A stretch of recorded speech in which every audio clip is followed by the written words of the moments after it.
తెలంగాణ రాష్ట్రంలో మరొక గ్యారంటీ పథకాన్ని రాష్ట్ర ప్రభుత్వం ఈ నెల 11వ తారీఖు నుంచి అమలు చేయబోతా ఉంది.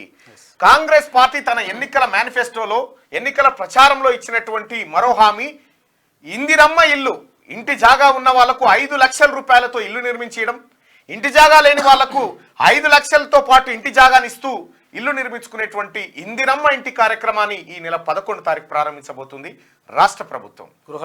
గృహలక్ష్మి పథకాన్ని ప్రారంభించబోతోంది. ఇప్పటికే ఉచిత బస్సు రవాణా, ఆ తర్వాత 10 లక్షల ఆరోగ్య బీమా, ఆ తర్వాత సిలిండర్ 500 రూపాయలకే గ్యాస్ సిలిండర్, తర్వాత 200 యూనిట్ల వరకు కరెంటు ఫ్రీతో పాటు ఈ నెల 11వ తారీఖు నాడు ఇందిరమ్మ ఇళ్ల నిర్మాణానికి శ్రీకారం చుట్టబోతుంది తెలంగాణ రాష్ట్ర ప్రభుత్వం. గౌరవ ముఖ్యమంత్రి గారు ఇప్పటికే 100 రోజుల్లో గ్యారంటీలు అమలు చేసి చూపుతామనేటువంటి ఖరాఖండి మాట ఏదైతుందో ఆ మాట నిలుపుకునే దిశగా ప్రయత్నాలు చేస్తా ఉన్నారు. 6 ఇప్పుడు 5 వచ్చినట్టు లెక్క.